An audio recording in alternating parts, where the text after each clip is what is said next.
Bem, caro estudante, seja bem-vindo mais uma vez à nossa aula. Peço mil desculpas, não dá para ver bem aqui, mas eu consigo ver. Macro 1, teste número 3, teste 3. Aqui iremos falar do modelo IFLM, mas atenção. Geralmente a macroeconomia não é uma cadeira de cálculo, é uma cadeira de lógica, pensamento. Na UEM, os estudantes estão a fazer economia, não calcula muito nessa área. Modelo IFLM, embora que o docente explica o procedimento de cálculo, mas não calcula taxativamente muito como as outras universidades. Portanto, eu não irei me limitar só nesse teste, irei calcular os testes das outras universidades. Dos outros cursos de contabilidade e gestão, também de outras universidades, ok? Eu vou ler uma vez que não se vê bem aí, mas eu consigo ver. O governo de Moçambique dispõe agora de recursos orçamentais adicionais provenientes das rolas de exploração de recursos naturais. Suponho que o governo, preocupado com a erradicação da pobreza absoluta, decide aumentar os seus gastos aplicando em despesas como infraestrutura, nomeadamente estradas rurais, eletrificação das zonas rurais e outros.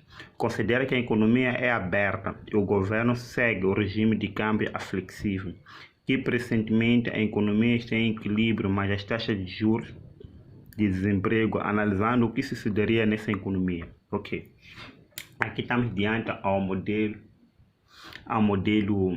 ISLM e balanço de pagamento. Vamos à resposta, meus caros. Quando o governo aumenta os seus gastos, a procura de bens e serviços irá aumentar, dada que este é uma das componentes das despesas autônomas. Nestas condições, para equilibrar o mercado real, exigirá nível de rendimentos mais elevado à taxa de juros em vigor para qualquer taxa de juros em vigor na economia, o que implica a deslocação da curva IS para a direita. Portanto, como a procura por moeda por motivo especulativa e transicional não alterou, os agentes econômicos, na necessidade de adicionar ou aumentar o seu volume de transações gerada por gastos governamentais, irão ajustar na sua carteira de ativos, vendendo moedas e títulos. A oferta de títulos irá aumentar, o que implica a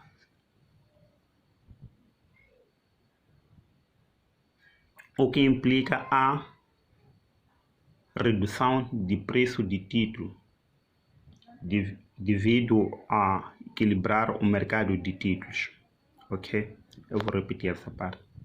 A oferta de títulos irá aumentar, o que implica a redução do preço de título, de modo a equilibrar o mercado de títulos. Os agentes econômicos irão vender títulos para obter liquidez para efetuar transações adicionais geradas por gastos governamentais. A produção ou a descida do preço de títulos implica a subida de taxa de juros, dada a relação inversa existente entre o preço de título e a taxa de juros. A taxa de juros irá aumentar de modo a libertar o recurso, até que o equilíbrio interno se estabelece. Ponto. Estamos juntos? Sob o ponto de vista de equilíbrio externo, a economia estará em um déficit. Déficit, balanço de pagamento, significa a procura por moeda estrangeira é maior do que a oferta. Como o regime em vigor na economia moçambicana é flexível, aquela que o Banco Central, aquela que o mercado é que determina o preço da moeda externa, haverá a moeda nacional irá... Desculpa, vou repetir aí. Como a taxa de juros em vigor na economia moçambicana é flexível, aquela que o mercado é que determina o preço da moeda estrangeira, a moeda interna, a moeda doméstica, irá depreciar-se, irá depreciar-se. Depreciar-se significa que os bens domésticos são relativamente baratos ao resto do mundo, o que implica aumento de exportações, enquanto os bens do resto do mundo são relativamente caros do que as domésticas, o que implica redução de importações. Isso irá implicar a deslocação da curva representativa de balanço de pagamento para a direita. Sob o ponto de vista de equilíbrio externo, a moeda nacional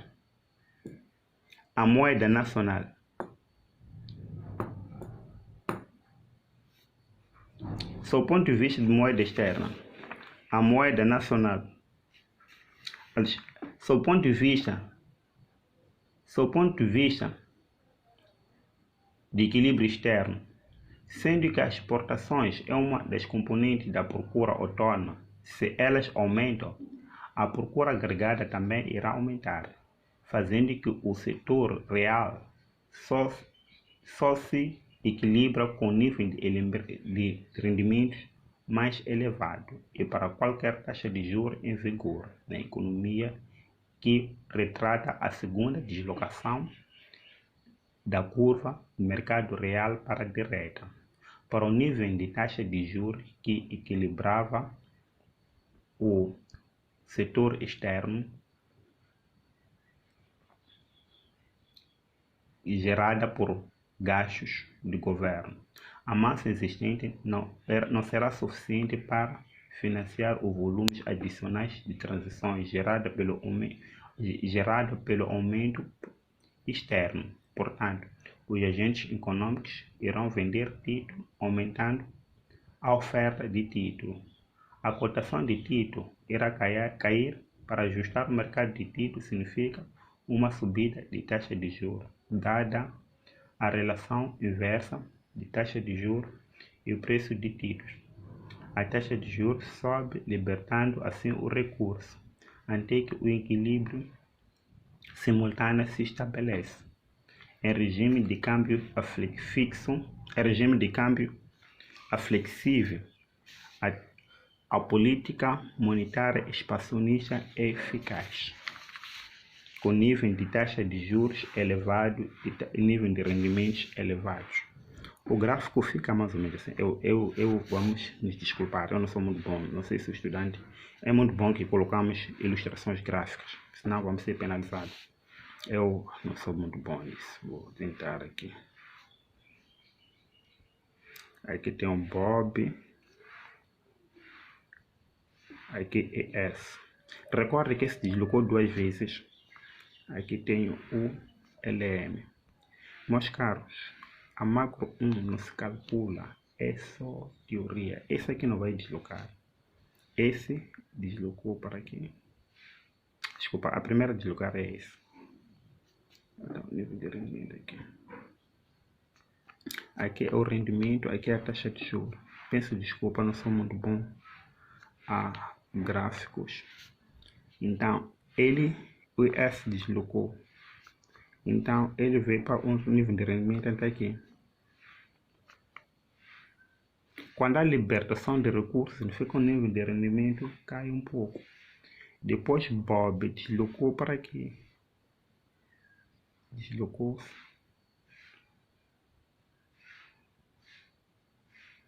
E esse também vai voltar para se deslocar. Mas pense que faça com que esses três gráficos se cruzem mais ou menos aqui. Esse aqui talvez assim.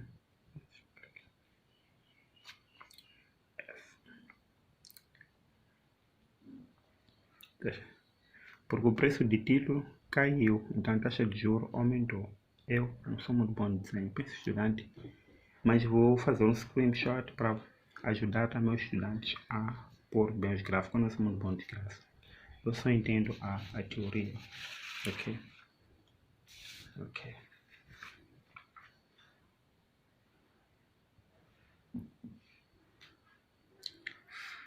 Aqui assume que o governo sugere regime de câmbio fixo, seguinte, por motivo recorrente, a política monetária não lucraria resultado satisfatório à decisão referindo na pergunta anterior.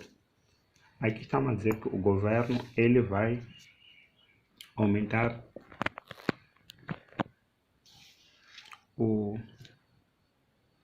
a massa monetária. Okay, vamos.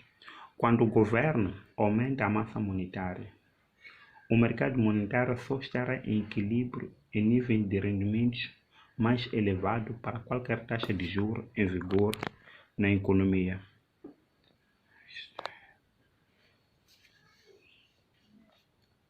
E a LM, isto é, a curva representativa do mercado monetário irá deslocar-se para a direita, para níveis mais elevados. E a taxa de juros para nível mais elevado. E a nível de taxa de juros, para nível mais elevado, a nível de taxa de juros, o estoque de moeda adicional deverá ser absorvido pelas transições, mas como o nível de transições não mudou, o estoque de moeda existente será sugerido necessariamente acomodado em volume de transições em vigor na economia. Isto é, os agentes econômicos irão aplicar o estoque de massa adicionais em título, comprando título, aumentando deste modo a procura de título, que causará a subida do preço de título, consequentemente a queda de taxa de juros, dada a relação inversa existente entre o preço de títulos e a taxa de juros. A taxa de juros irá subir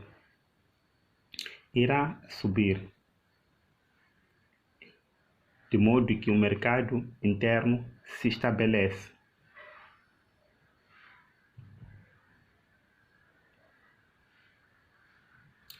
E aumento de investimento e a procura, o que gera excesso da oferta, sendo que respondido passivamente à procura por equilíbrio interno, seja restabelecido um resultado de ajustamento interno a uma taxa de juros e nível de rendimentos elevado, o que reduz a balança de pagamento para um déficit, que a balança de transações corrente piorará ao aumento de rendimento, que aumentou as importações, e o balanço de capital também tem um saldo pior, pelo que a queda de taxa de juros que causa uma repulsão de capitais para fora de fronteiras nacionais, sendo o regime de câmbio em vigor na economia é a fixa, aquela que o Banco Central é que determina a taxa de câmbio de juros. Para eliminar esse déficit de divisa, o banco irá comprar excesso, irá vender divisa para eliminar o excesso da procura de divisa que se verifica no déficit de balanço de pagamento. Quando o governo vende divisa, retrai moeda econômica, eliminando a expansão do rendimento, gerando assim a política monetária. Ou seja, em regimes de câmbios fixos, a política monetária não é eficaz.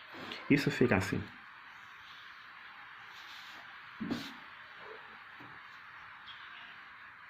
Aqui tem IS, tem jeito. Ok. Não é fácil. Estão em equilíbrio. Aqui é S0. É muito bom que o estudante acompanhe nossas aulas. Não estou a dizer que os demais não podem, mas as nossas é muito melhor, porque nós somos os que entendemos este docente.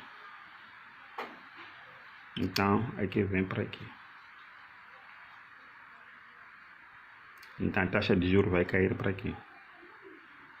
Então, o governo vai voltar a comprar, isso voltar formando uma curva J. Não estou a dizer que isso aqui é curva J, porque isso vamos ver na macro, na economia internacional 2. Aqui. 2. Aqui. Essas duas vai dar 5,5. Vamos à questão seguinte. A subida de preços pode ser encarada de maneira diferente pelos consumidores e produtores. Quando é moderada, os primeiros toleram e os segundos não. Ficam felizes. Há também em circunstâncias que ambos distiam. Desenvolve as duas situações e refere no caso da satisfação dos produtores, há pelo menos dois argumentos fundamentais. Meus caros, às vezes nós quando somos colocados em questão, nós estamos taxativamente de responder qualquer questão. O que aqui implica, às vezes, o que tenho visto